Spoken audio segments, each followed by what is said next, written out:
अल्हम्दुलिल्लाह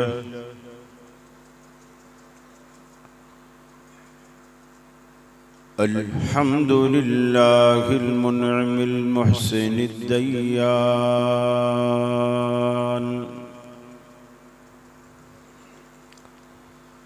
ज़िल फ़ज़्लि वल जूदि वल इहसान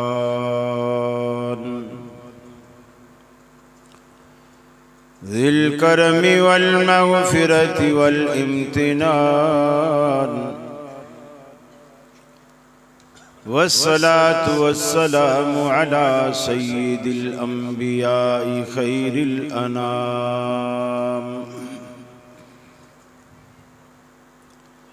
व अला आलिहि व अस्हाबिहि व अज़वाजिहिल इज़ाम व अत्बाइहि व अहबाबिहि व रुफ़क़ाइहिल बररतिल किराम अम्मा बाद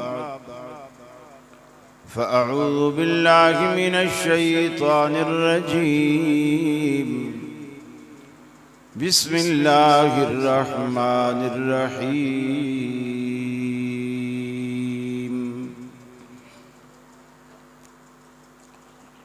लक़द मन्नल्लाहु अलल मुअमिनीना इज़ बअस फ़ीहिम रसूलन मिन अनफुसिहिम यत्लू अलैहिम आयातिही व युज़क्कीहिम व युअल्लिमुहुमुल किताब वल हिकमा व इन कानू मिन क़ब्लु लफ़ी ज़लालिम मुबीन।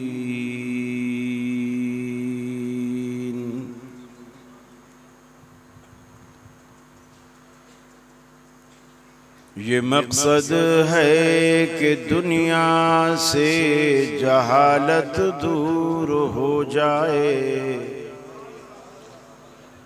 कलामुल्लाह से मोमिन का दिल पुरनूर हो जाए। या इलाही जब तक के मेरे जिस्म में जा रहे, तुझ पे सदक़े तेरे महबूब पे कुर्बान रहे। मैं रहूं या न रहूं पर दिल की है ये दुआ, दीन अहमद और इज़्ज़त कुरान रहे।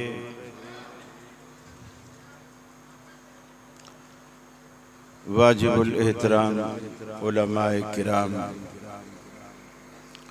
अजीज़ तलबा, फैसलाबाद बरकतपुरा कुर्बो जवार के मेरे अहले तौहीद मुस्लिम भाइयों,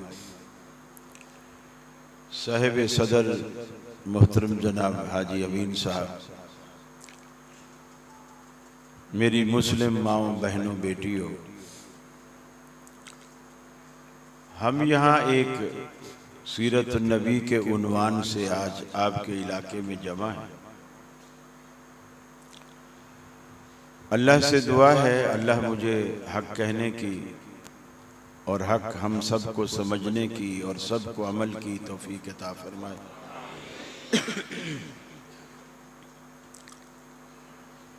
मैं आपका इंशाअल्लाह ज़्यादा वक्त नहीं लूँगा, क्योंकि कुछ आपने सवालात भी तरतीब दिए हैं। इंशाअल्लाह 35 से 40 मिनट गुफ्तगू करेंगे, फिर आगे सवालात। 1 घंटे में इंशाअल्लाह प्रोग्राम क्लोज़ करेंगे। और शायद आपके लिए इन्होंने तवाज़ो का भी एहतमाम किया है, तो आप ज़रूर तशरीफ़ रखिएगा। नहीं बैठेंगे तो अपना नुकसान करेंगे।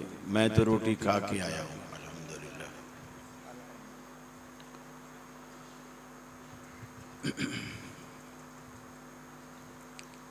रसूल अकरम सल्लल्लाहु अलैहि वसल्लम की हयात तय्यबा का कोई भी पहलू, कोई भी गोशा ऐसा नहीं है कि जिसे नज़रअंदाज किया जा सके।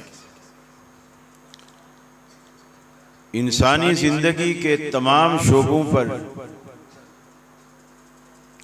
रसूल अकरम सल्लल्लाहु अलैहि वसल्लम की सीरत मुहीत है। मैं इस वक्त सिर्फ एक ही पहलू से गुफ्तगू करूंगा जो हमारे अंदर अहले हदीस में जिसकी मैं कमी महसूस करता हूं, और वो है अखलाक का पहलू। मैं अक्सर कहता हूं, अगर अहले हदीस हजरात अदब, सलीका, अखलाकियात वो अपना लें जो बरेलियों के पास है, और तौहीद और अकीदा आपका यही रहे, तो इंशाअल्लाह आपको जन्नत में जाने से इंशाअल्लाह कोई नहीं रोकेगा। और अगर वो जिनका मैंने जिक्र किया है वो अकीदा और मनहज आप लोगों का अपना लें, तो इंशाअल्लाह उनको भी फिर जन्नत में जाने से कोई नहीं रोक सकता। उनकी खूबी आप में भी आनी चाहिए और आपकी खूबियां उनमें भी जानी चाहिए। हमारे यहाँ इस वक्त खासकर जो मैं आपके पंजाब का जो कल्चर देख रहा हूं, मुझे बहुत अफसोस होता है, दुख होता है। हालांकि आप उलमा की इज्जत करते हैं, इकराम करते हैं, एहतराम करते हैं। अभी भी मैं हाजिर हुआ हूं तो 2 जगह मेरा इस्तकबाल किया गया, गुलपाशी की गई, गले में फूलों के हार डाले गए, असली फूलों के हार। ये आपके दिल में उलमा की एक मोहब्बत। इसके बदले मैं आपको दे तो कुछ नहीं सकता, बस यही दुआ देता हूं अल्लाह रब्बुल आलमीन जन्नत के गिलमानों के हाथों आप पर जन्नत के फूलों की बारिश करे। रसूल अकरम सल्लल्लाहु अलैहि वसल्लम ने सहाबा किराम की ऐसी तरबियत की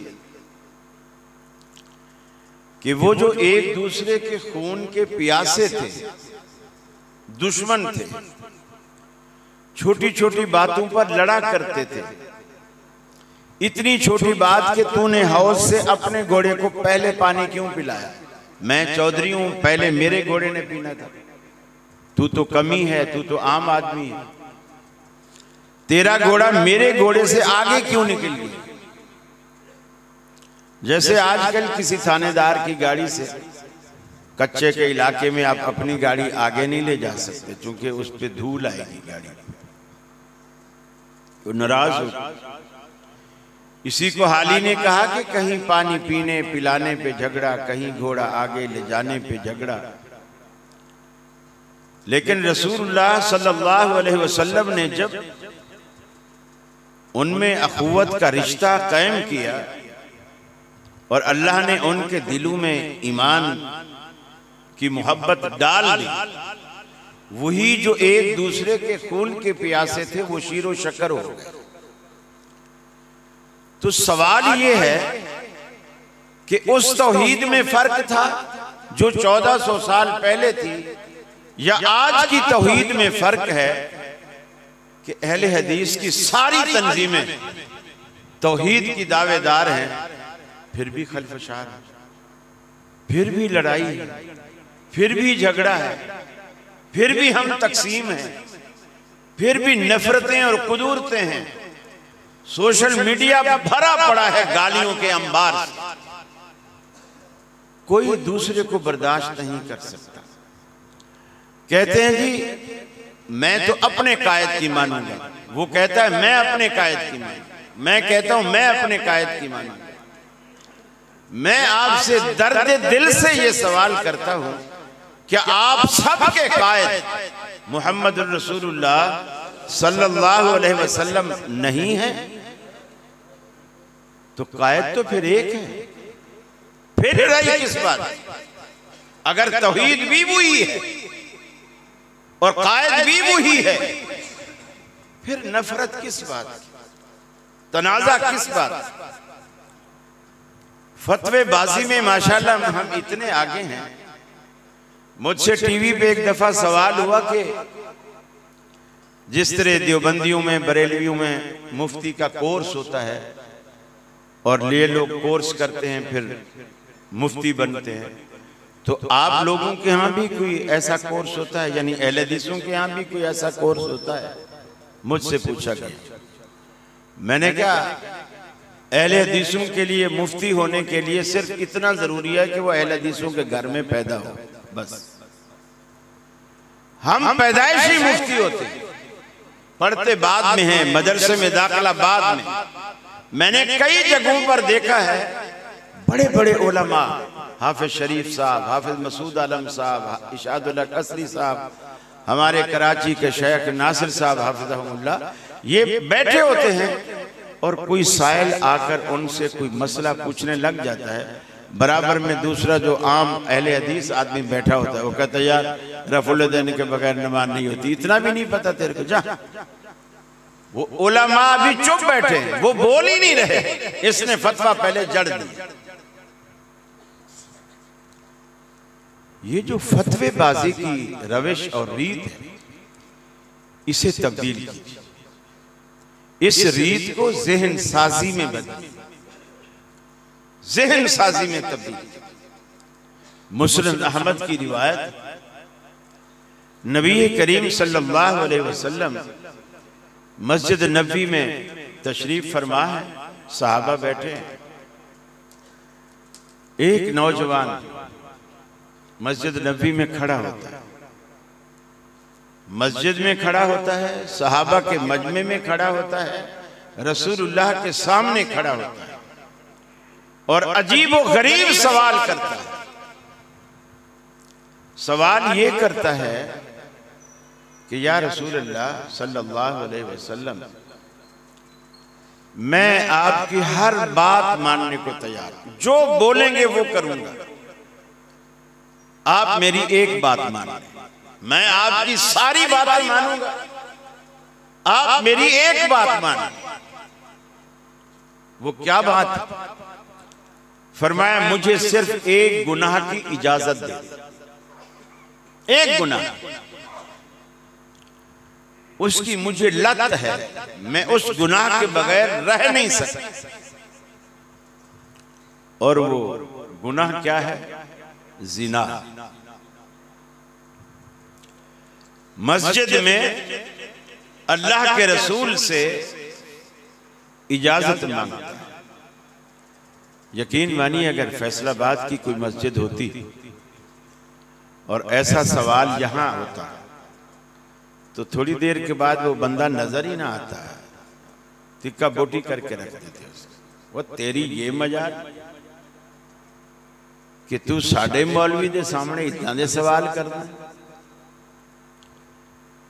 सहाबा ने, वो जो खड़ा था ना, उसका जो कमीज का दामन था, सहाबा ने उसके कमीज के दामन को पकड़ के गुस्से से नीचे की तरफ खींचा, जैसे बैठ जा, सवाल न कर, बैठ जा।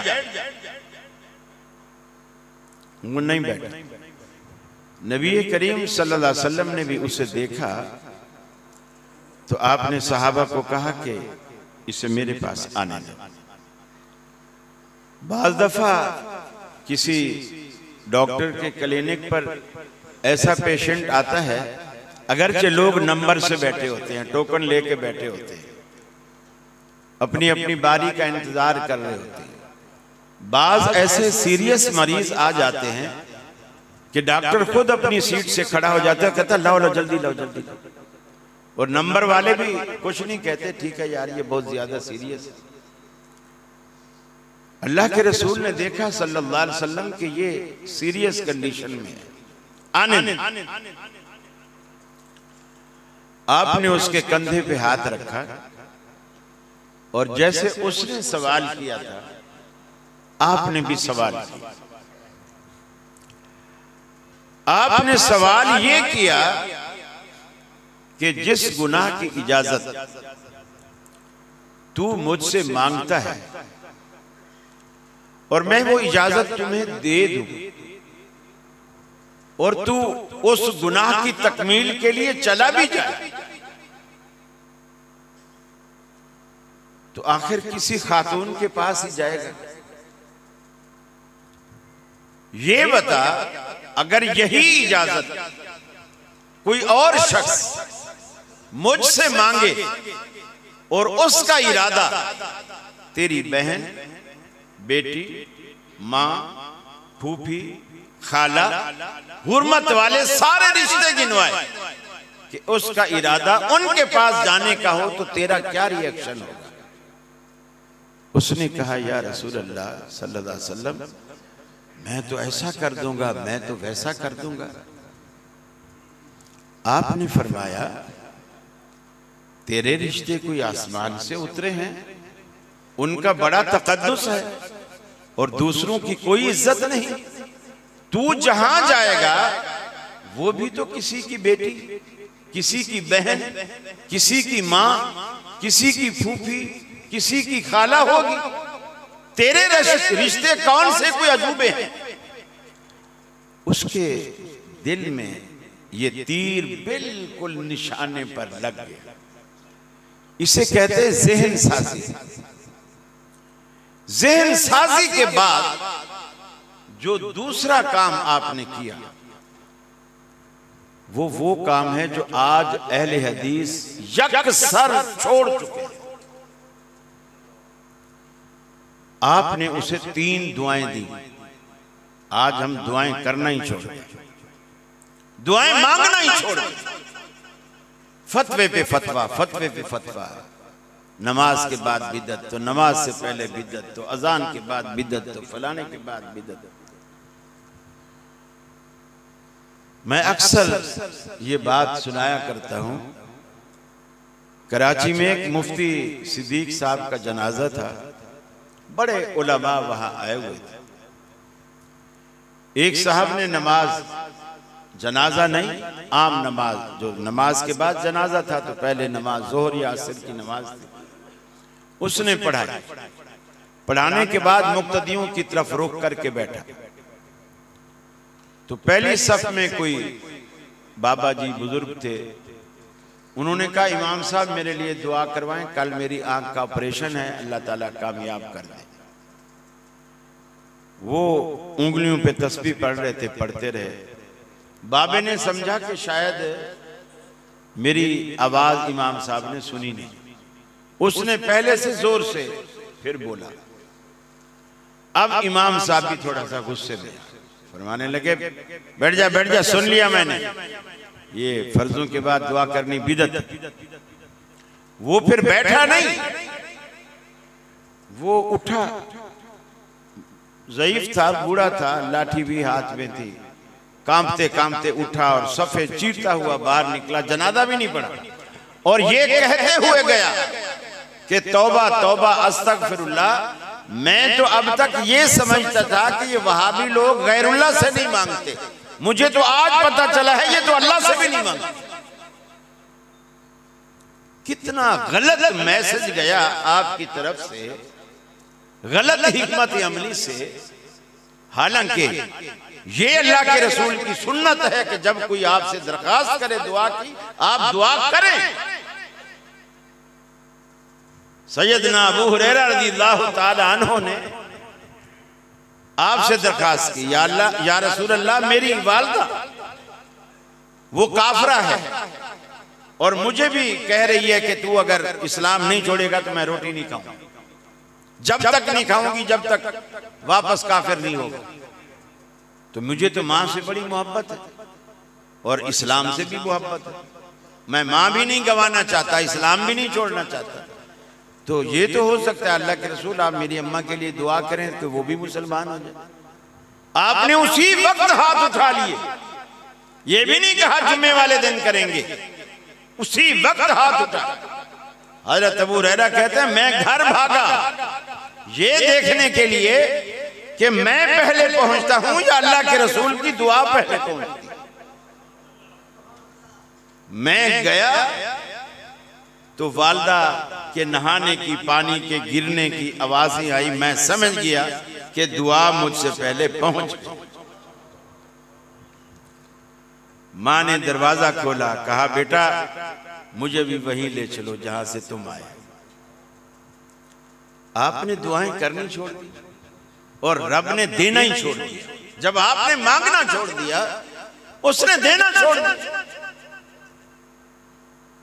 अल्लाह के रसूल मिंबर पर खड़े हैं,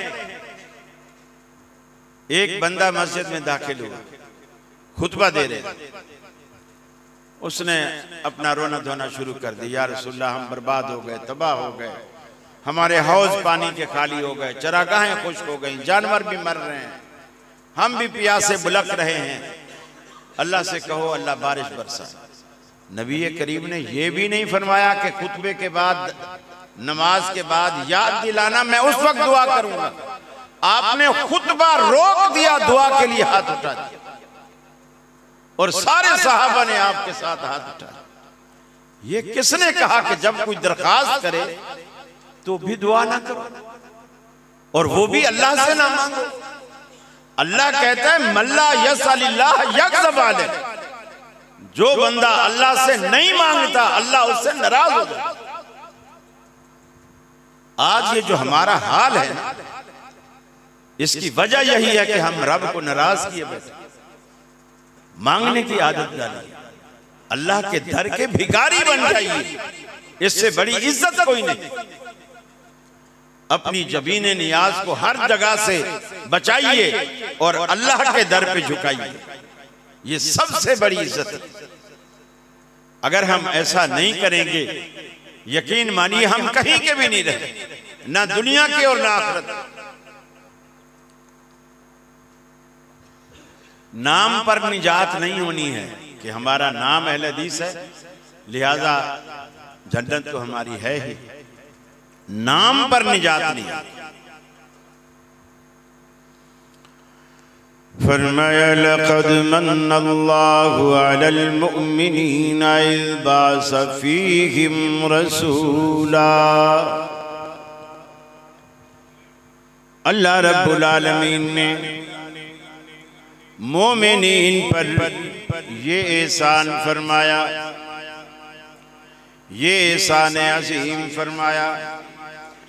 इज़ बअस फ़ीहिम रसूलन मिन अनफुसिहिम, उनमें रसूल भेजा और रसूल भी उन्हीं में से भेजा। इंसानी रसूल उन्हीं की जिन्स का जो उनकी तमाम जरूरियात को जांचता भी है, भांपता भी है, समझता भी है। भूख की तकलीफ क्या होती है उसे पता है, प्यास की तकलीफ क्या होती है उसे पता है, औलाद की मोहब्बत क्या होती है उसे पता है। हमने इंसानों में जो रसूल भेजा उन्हीं में से भेजा, उसी कौम से भेजा, उसी जिन से भेजा ताकि उनके दुख दर्द का वो एहसास कर सके। अगर आज दुनिया में अल्लाह इंसानों के लिए कोई फरिश्ता रसूल भेजता, ना वो खुद शादी करता, ना आपको करने देता, ना खुद रोटी खाता, ना आपको खाने देता, ना खुद पानी पीता, ना आपको पीने देता, सारी दुनिया का निजाम ही दरम बरम हो जाता। वो कहता जब मैं फैक्ट्रियां नहीं बनाता तो तुम क्यों बनाते हो, मैं दुकान नहीं खोलता तो तुम क्यों खोलते हो। सारी दुनिया ऐसे ही इनकार करके भाग जाती, जिंदगी ही ना बचती अगर उस रसूल की सुन्नत पर अमल करते। अल्लाह ने हमें ऐसा रसूल दिया जिसे एहसान अजीम करार दिया, जो आपकी हर जरूरत को जांचता और भांपता है। और फिर कितने प्यार से फरमाया यत्लू अलैहिम आयातिही व युज़क्कीहिम, वो लोगों पर कुरान पाक की तिलावत करता है, कुरान पढ़कर सुनाता है। ये रसूल का मनसब है, रसूल की जिम्मेदारी है। व युज़क्कीहिम, और उनका तज़किया करता है, कुफ्र से, शिर्क से, बिदात से, खराफात से उन्हें बचाता है, रूहानी अमराज से उन्हें महफूज रखता है, दोज़ख के रास्ते से बचाकर जन्नत के रास्ते पर लाता है। यत्लू अलैहिम आयातिही व युज़क्कीहिम व युअल्लिमुहुमुल किताब वल हिकमा, और आखिरी बड़ी जिम्मेदारी, वो किताब की तालीम भी देता है और हिकमत की तालीम भी देता है। जिस तरह मुनकरीन हदीस कहते हैं मियां रसूल की जिम्मेदारी सिर्फ इतना थी कि वो कुरान आए दे करके चला जाए, उसको खोलना, उसको पढ़ना, उसको समझना, ये हमारी जिम्मेदारी है। रसूल की हैसियत नौज़ुबिल्लाह एक पोस्टमैन की है, वो चिट्ठी दे करके चला जाए, पढ़ के सुनाना उसका काम नहीं। अल्लाह कहता है नहीं, हमारे रसूल की हैसियत डाकिये की नहीं है। व युअल्लिमुहुमुल किताब वल हिकमा, ये लोगों को किताब की तालीम भी देता है। कुरान को जब भी नबी की जुबान को हटाकर समझने की कोशिश करोगे गुमराह हो जाओगे। हिदायत नबी मुकर्रम की पैरवी में है। आपकी जिंदगी में आपने जिस जिस आयत का जो मफहूम बयान फरमाया आप वही मानोगे तो हिदायत पर रहोगे, उससे हटकर कुछ करोगे तो गुमराह हो जाओगे। बज़ाहिर छोटी छोटी बातें हैं, आप देखिए कुरान कहता है हर वो चीज जो बगैर तकबीर पढ़े मर जाए, बेशक वो बकरी ही क्यों ना हो, मुर्गी ही क्यों ना हो, वो हराम है। इन्नमा हर्रम अलैकुमुल मैता, मुर्दार तुम पर हराम है। गला घुट के मर जाए, बीमार हो के मर जाए, डूब के मर जाए, आपस में लड़ के मर जाएं, किसी तरह भी तकबीर के बगैर मर जाएं, वो मैता है, वो मुर्दार है, हराम है।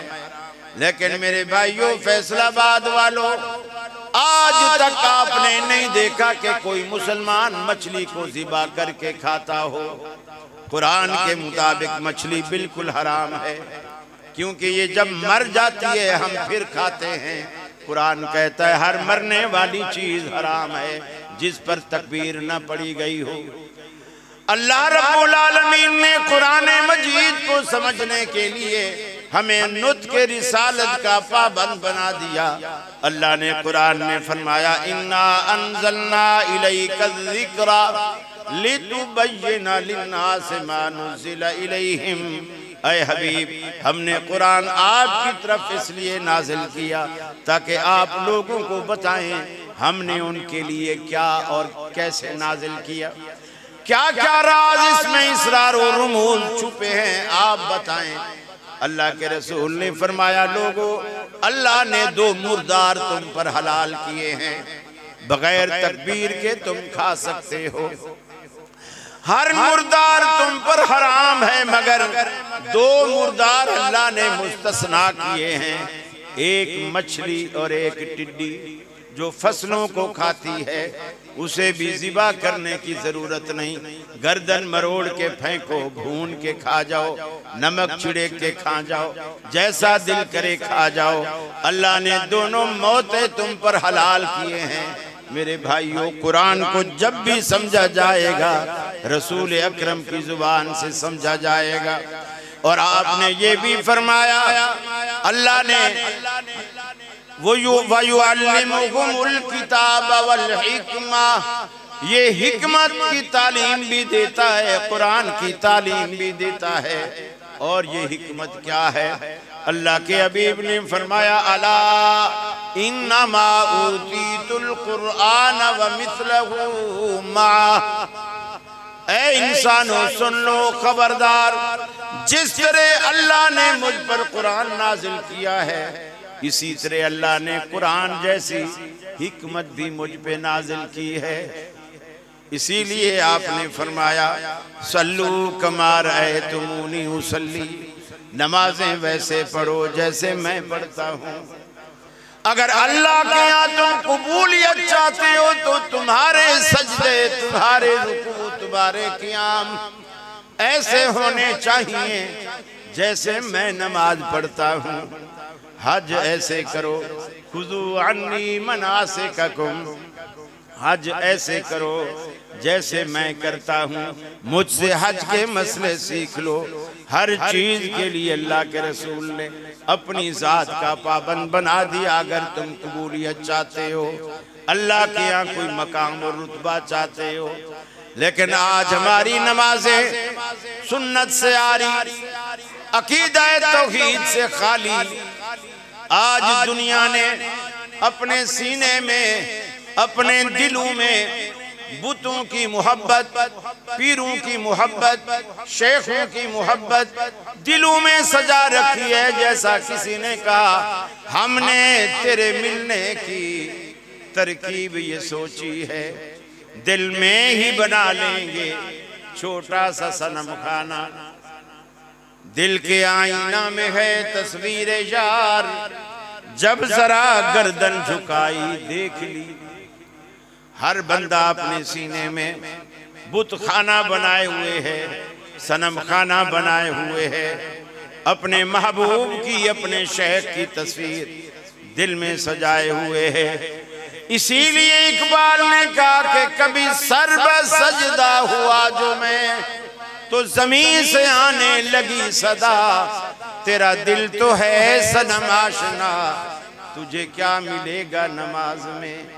अरे पहले दिल की दुनिया को बुतों की मोहब्बत से पाक कीजिए, पीरों की मोहब्बत दिल से निकालिए, अल्लाह की मोहब्बत डालिए, अल्लाह के रसूल की मोहब्बत डालिए, फिर उस मोहब्बत से सजदा कीजिए। फिर देखिए रब्बुल आलमीन आपको कैसे नवाजता है।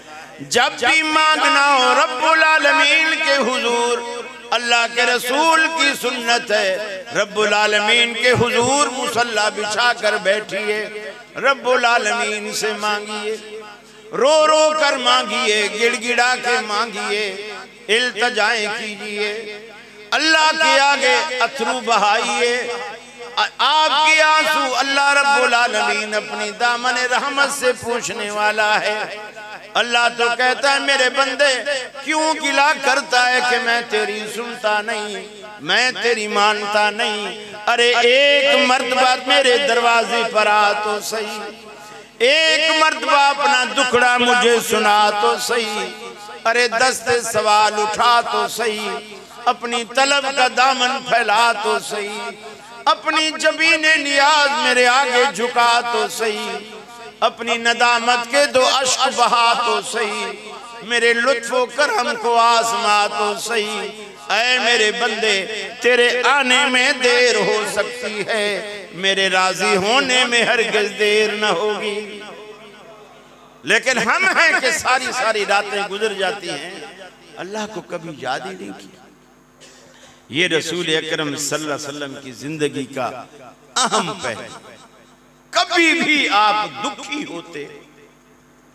होते फौरन अल्लाह से रुजू करते, अल्लाह से रुजू करते, अल्लाह से रुजू करते। इसलिए कि दुखों का मदावा करने वाला अल्लाह के सिवा कोई नहीं। और ये बात आपके दिल में, यहां मैं हैरान होता हूं,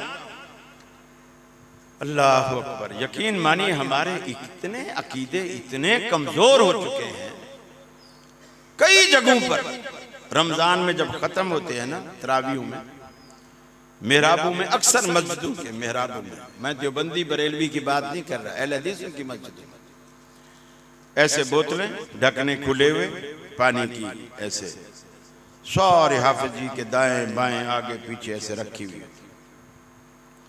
जब वो खत्म कर लेता है फिर उसमें, या जैसे किसी जमाने में पीर सिपाही आता था वो ऐसे करता था, सबकी बोतलें पड़ी पड़ाई हो जाती थी, वो ढकने बंद करके।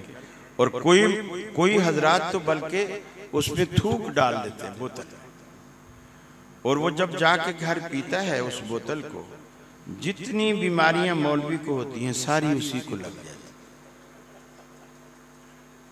अल्लाह के बंदो, अल्लाह से मांगने की आदत डालो, अल्लाह से मांगने की आदत डालो।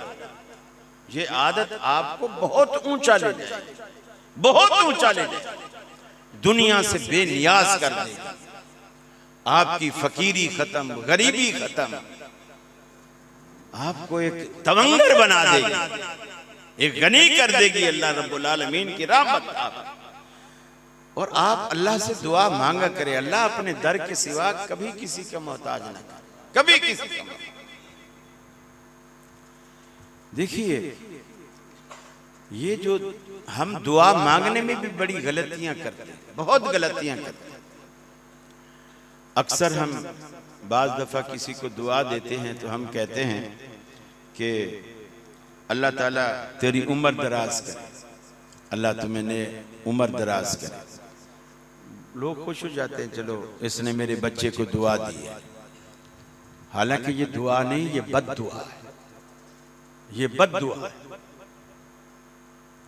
हजरत साद ने ये बद दुआ दी थी उस बंदे को, कूफे में जिसने शिकायत की थी हजरत उमर के दौरे खिलाफत में कि साद वहाँ के गवर्नर थे कि ये तो निकम्मा है, खुद बैठा रहता है, हमारे बच्चे मरवाता है, और ये खुद फैसले करता है तो अपने पराये का ख्याल करता है, कोई चीज़ तकसीम करता है तो भी उसमें बंटवारा बराबरी से नहीं करता, इंसाफ नहीं करता। हजरत उमर ने उन्हें माजूल कर दिया, अबू मूसा अशरी को उनकी जगह गवर्नर बनाया, और अबू मूसा से कहा कि साद को ले जाओ पूरे कूफे में, पूरे, चूंकि हजरत उमर को यकीन नहीं आ रहा था कि साद इतना नेक आदमी है, ये कैसे हो सकता है। पूरे कूफे की मस्जिद में हर नमाज अलग अलग मस्जिद में पढ़ो और साद को खड़ा करो, साद के बारे में लोगों से पूछो कि इसके बारे में तुम क्या जानते हो, क्योंकि अब गवर्नर नहीं है, माजूल हो गया है, अब लोग सच बताएंगे। अब गवर्नर हो तो फिर उस वक्त तो लोग मुंह बंद रखते हैं डर के मारे। सब ने कहा कि ये अच्छा है। एक कूफे की मस्जिद में गए तो एक बंदे ने कहा, बोले ये तो सारे खुशामदी हैं, मैं अल्लाह के सिवा किसी से नहीं डरता। ये वो उससे पता चला कि हजरत उमर को जो 3 इल्जामात लिख कर उसने कि ये जंगों में साथ नहीं जाता, इंसाफ नहीं करता और तकसीम करने लगे तो बराबरी नहीं करता, उसकी 3 इल्जामात के जवाब में हजरत साद ने उसको 3 बद्दुआएं दी। और उसमें जो पहली बद्दुआ दी वो यही थी, अल्लाहुम्मा अतिल उमरहु, अल्लाह इसकी उम्र को लंबा कर, अल्लाह इसकी उम्र को लंबा कर दे, वह अतिल फक़रहु, इसकी गुर्बत को, फकीरी को बढ़ा दे, उम्र लंबी हो और गरीब हो जाए, वब्तिलहु फिल फितन, और इसे फितनों में मुब्तला कर। सहाबा कहते हैं कि उसने इतनी तवील उम्र पाई। एक तो होता है कि ये भम्मू के जो बाल हैं, ये नहीं, भम्मू का चमड़ा, चमड़ा बुढ़ापे की वजह से लटक कर उसके रुखसारों पर आ गया, वो देख नहीं सकता था, देखता था तो हाथों से चमड़े को उठाता था तो देखता था। गुर्बत इतनी थी कि फुटपाथ पे पड़ा रहता था, खाने पीने को कुछ नहीं था उसके पास, लोग ठुड्डे मारते थे, और खुद अपने मुंह से कहता था, अना शेखुन कबीरुन असाबतनी दावत सादिन, मैं एक बूढ़ा शख्स हूं, मुझे साद की बद्दुआ खा गई, साद की बद्दुआ लग गई। अब इसमें बद्दुआ वाली उन्सुर क्या है, आप समझिए इस बात को। मिसाल के तौर पर आपके बेटे की उम्र अल्लाह ने अपनी तकदीर में 40 साल लिखी है, 40 साल लिखी, हमें नहीं मालूम, अल्लाह को मालूम। आप हज करने गए, आपने जहां बैतुल्लाह का गिलाफ पकड़ के और बहुत सारी दुआएं मांगी, वहां आपने ये भी दुआ मांगी, अल्लाह मेरे बेटे की उम्र बढ़ा दे, अल्लाह मेरे बेटे की उम्र दराज कर। अल्लाह ने आपकी दुआ कबूल कर ली, और आपके बेटे के 40 साल में 40 साल और डाल दिए, उम्र कितनी हो गई? 80 साल। अगर आपका बेटा अल्लाह ना करे 50 साल की उम्र में फालिज हो जाए, बिल्कुल 50 साल की उम्र में फालिज हो जाए, जिंदगी के बाकी 30 साल कैसे गुजारेगा? ऐसे वक्त में बिस्तर पे पड़ा हो, पेशाब पखाना सब कुछ बिस्तर पे, कोई कमरे में दाखिल भी नहीं होता कि उसे धुला दे, उसे उठा ले। ऐसे मौके पे तो वफादार बीवियां भी फुला लेकर चली जाती, कोई साथ नहीं देता। उसकी जिंदगी के वो बाकी मफलूजुल हाल वाली जिंदगी के अय्याम कैसे गुजरेंगे? तो ये उस दुआ का नतीजा था। अगर 40 साल में फौत हो जाता तो ये चीज तो ना आती ना। अब ये दुआ आपको कैसे देनी चाहिए? इसमें 2 जुमले आपको लाजमन बढ़ाने चाहिए कि या अल्लाह इसकी उम्र दराज फरमा, सेहत व आफियत और ईमान की सलामती के साथ। ये दुआ है। अगर आपने ये 2 चीजें हटा दी तो ये बद्दुआ। अल्लाह उम्र लंबी भी दे, सेहत व आफियत भी दे। बिल्कुल बुढ़ापे में भी बंदा भाग दौड़ रहा हो तो खुशी की बात है, किसी का मोहताज नहीं है, और इस बड़ी उम्र में ईमान भी सलामत हो तो इंशाअल्लाह जन्नत के जराए भी उसके पैदा हो जाएंगे। ये सारी चीजें, तो ये दुआएं में हम बहुत गलतियां करते हैं। एक शख्स बीमार था, सहाबी रसूल, सहाबा ने इतला की कि या रसूलल्लाह फुलान साहब बीमार हैं और काफी बीमार हैं और उसकी कंडीशन सीरियस। आप गए उसको, उसकी हालत देखी तो आप पहचान न सके, बिल्कुल सूख के हड्डियां। आपने फरमाया क्या तूने कभी जिंदगी में कोई खास दुआ अपने लिए की है? उसने कहा। आपने पूछा क्या मांगा है तूने? बोले मैं हमेशा अल्लाह से एक ही दुआ करता रहा हूं कि या अल्लाह मेरे जितने भी गुनाह हैं, मेरे गुनाहों की सजा तो दुनिया में दे दे, आखिरत में न दे दे। आपने फरमाया तेरी इसी दुआ की गलती है, जिस कंडीशन में तू आज पहुंचा है इस वजह से पहुंचा। अल्लाह ताला जब दुनिया और आखिरत दोनों जहानों में अजाब देने पर कादिर है तो क्या वो माफ करने पर कादिर नहीं है? तूने ये क्यों नहीं मांगा अल्लाह मेरे जितने गुनाह हैं मुझे माफ कर? ये क्यों नहीं बोला? ये क्यों कहा कि मुझे दुनिया में सजा दे दे? तेरी हिम्मत है कि तू अल्लाह की सजा को सह सके। हजरत आयशा ने पूछा रसूलुल्लाह सल्लल्लाहु अलैहि वसल्लम से, अल्लाह के रसूल आप अक्सर दुआ पढ़ते हैं नमाजों में भी, वैसे भी, अल्लाहुम्मा हासिबनी हिसाबन यसीरा, ऐ अल्लाह मेरा हिसाब आसान फरमाना। तो ये आसान हिसाब क्या होता है? आपने फरमाया आयशा आसान हिसाब ये होता है कि अल्लाह ताला बंदे से पूछे ही ना कि तूने ये काम क्यों किया, और ऐशा तू बता अगर अल्लाह ने किसी से क्यों करके पूछ लिया तो फिर किस में दम है जो अल्लाह की क्यों का जवाब दे सके? किस में दम? अल्लाह से जब भी मांगो खैर मांगो। हर दिन एक लम्हा कबूलियत का होता है। कभी भूले से भी माएँ अक्सर बच्चों को कोसने देती हैं, अल्लाह करे ट्रक के नीचे आए, अल्लाह करे काला सांप काटे, ये करे वो करे, और जब वो ट्रक के नीचे आ जाता है फिर कहते हैं मैंने कोई दिल से थोड़ी कहा था। वो कबूलियत की घड़ी थी, वो बात कबूल उसी तरह हो। कभी किसी को बद्दुआ न दो, खासकर अपने मुसलमानों को, खानदान को, बच्चों को, बीवी को कभी बद्दुआएं न दो। हो सकता है वही घड़ी कबूलियत की हो और अल्लाह रब्बुल आलमीन कबूल कर ले। एक शख्स ने दुआ की, आप पास से गुजर रहे थे, वो दुआ मांग रहा था अल्लाह मुझे सब्र दे, अल्लाह मुझे सब्र दे। आपने सहाबा से कहा इस बंदे ने अपने लिए मुसीबत मांग ली, अपने लिए मुसीबत मांग ली क्यों? हालांकि सब्र करना तो अच्छी बात, कुरान भी कहता है सब्र करो और अल्लाह सब्र करने वालों के साथ है। अब जब आप दुआ कर रहे हैं कि अल्लाह मुझे सब्र दे, सब्र होती है किसी दुख पर, किसी मुसीबत पर। इसके मानी यह है कि अल्लाह पहले मुझे दुख दे फिर उस पर सब्र दे। तो ये क्यों नहीं मांगता अल्लाह मुझे दुख ही ना दे जिस पर सब्र करना पड़े, अल्लाह मुझे दुख ही ना दे जिस पर सब्र करना पड़े। तो दुआएं मांगते वक्त भी या दुआएं मांगने से पहले उलमा से मशवरा किया, मैं ये दुआ मांगना चाहता हूं, अल्लाह से मांगू, हज पे जा रहा हूं, मुझे बताएं मैं ये दिल में सोचा हुआ है, इस तरह दुआ मांगू कि ना मांगू, ताकि आप दुआ में कोई गलती ना कर बैठे, आप दुआ के अंदर कोई गलती ना करें। मेरे भाई, दुआ मांगने की आदत डालिए, आपस में मोहब्बत पैदा कीजिए।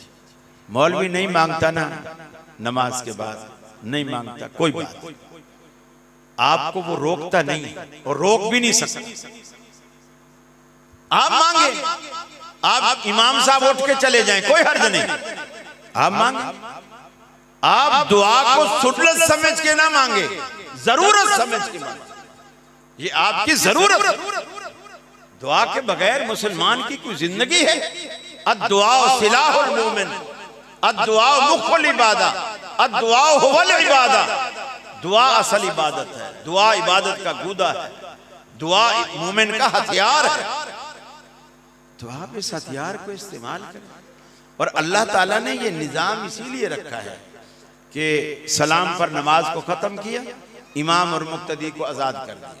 अब आप पाबंद नहीं है, क्योंकि हर बंदे की जरूरत अलग अलग है। आपकी अलग जरूरत है, मुक्तदी की, इमाम की अलग जरूरत है। अब मसलन हाजी साहब ये फर्ज कर लीजिए आपकी मस्जिद में इमाम है, अब ये माशाल्लाह बच्चों वाले हैं और मुमकिन है पोतो नवासों वाले भी, अल्हम्दुलिल्लाह पोतो नवासों वाले भी। अब ये तो किसी भी नमाज में दुआ नहीं करेंगे या अल्लाह मेरी दूसरी शादी करा दे। क्यों हाजी साहब, तमन्ना है? नहीं, अगर है तो ये साथी आमीन कहेंगे। हाँ, जज़ाकल्लाह। अब ये नहीं कहेंगे। अब आपके मजमे में जितने कुआरे बैठे हैं, इनको तो पांचों टाइम दुआ ही शादी की चाहिए, इनको तो पांचों टाइम दुआ शादी की चाहिए।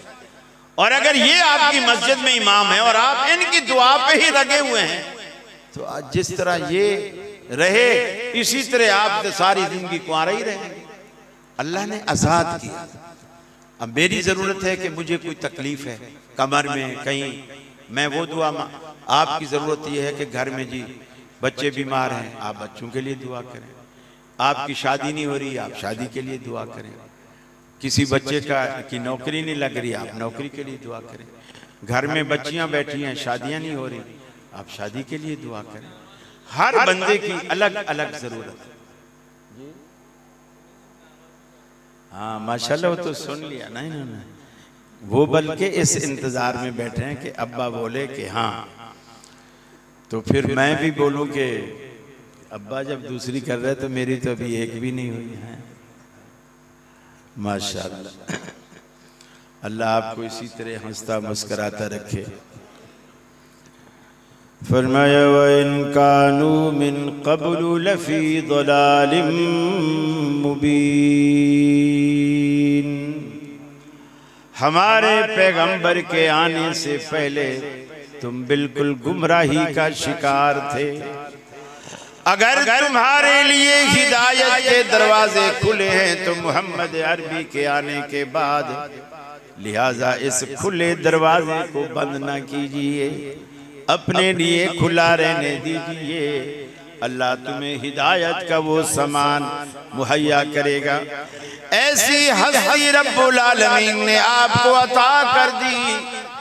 क़यामत का दिन होगा, सारी कायनात मारी मारी फिरती होगी। अल्लाह जलाल में है, बंदों का हिसाब नहीं लेता। अभी जन्नत और दोज़ख में डालने की बात नहीं, सिर्फ हिसाब लेने की बात है। अल्लाह नाराज है, हिसाब नहीं लेता। कायनात धूप में तपती फिर रही है। अंबिया के पास जाएंगे, आखिरकार आमना के लाल के पास आएंगे। आज दुनिया कहती है मैं तो फुला पीर का मुरीद हूँ, मैं जाऊंगा, वो अर्श का पाया पकड़ के खड़ा होगा, मुझे देखेगा, अल्लाह से कहेगा मेरा मुरीद है जाने दे। अल्लाह कहेगा चलो डबल है जाने दे। हालांकि अल्लाह के रसूल फरमाते हैं जब सारी दुनिया मेरे पास आएगी मैं सर सजदे में डालूंगा, सर सजदे में डालकर अपनी जुबान पर वो दुआएं लाऊंगा जो दुआएं अल्लाह उस वक्त मेरे दिल में डालेगा। अब फरमाया वो दुआएं मुझे याद नहीं, उस वक्त रब्बुल आलमीन मेरे दिल में वो दुआएं डालेगा। मैं जुबान से सजदे में गिड़गिड़ा कर रब्बुल आलमीन से दुआएं मांगता रहूंगा हत्ता कि अल्लाह के रहमत के समंदर में तलातुम बरपा होगा, जोश आएगा। अल्लाह कहेगा इरफा रासक या मोहम्मद, ऐ हबीब सर उठाइए, तेरी दुआओं ने हमें खुश कर दिया, हमारी रहमत के समंदर में जोश पैदा हो गया। सर उठाइए, सल तोता दामन फैलाइए, झोलियां भर दी जाएंगी। सवाल कीजिए नवाजा जाएगा। आज मांग डालिए, इसलिए कि आज इस पूरी की पूरी कायनात में आपसे बेहतर मांगने वाला कोई नहीं और मुझसे बेहतर देने वाला कोई नहीं। फिर अल्लाह के रसूल मांगेंगे उम्मत की खैर, उम्मत की बख्शिश, उम्मत के हिसाब किताब में आसानी। उस नबी का दर, आज से उस नबी का दामन पकड़ लीजिए, आपकी जिंदगी को मशाल राह बनाइए। छड़ गैर नबी दी जारी नो, आप पकड़े रसूल गफारी नो। ओ पीर तमामी पीरां दा भी है सरदार अमीरां दा, रहबर कुल फकीरां दा कर उस दी ताबेदारी नू। छड़ गैर नबी दी यारी नू, आप पकड़ रसूल गफारी नू। जद दोज़ख दा दर खोलनगे, पै नबियां दे दिल डोलनगे, तद नबी मुहम्मद बोलनगे, तू बख्शी उम्मत सारी नू। छड़ गैर नबी दी यारी नू, आप पकड़ रसूल गफारी नू। व आखिर दावाना अल्हम्दुलिल्लाह।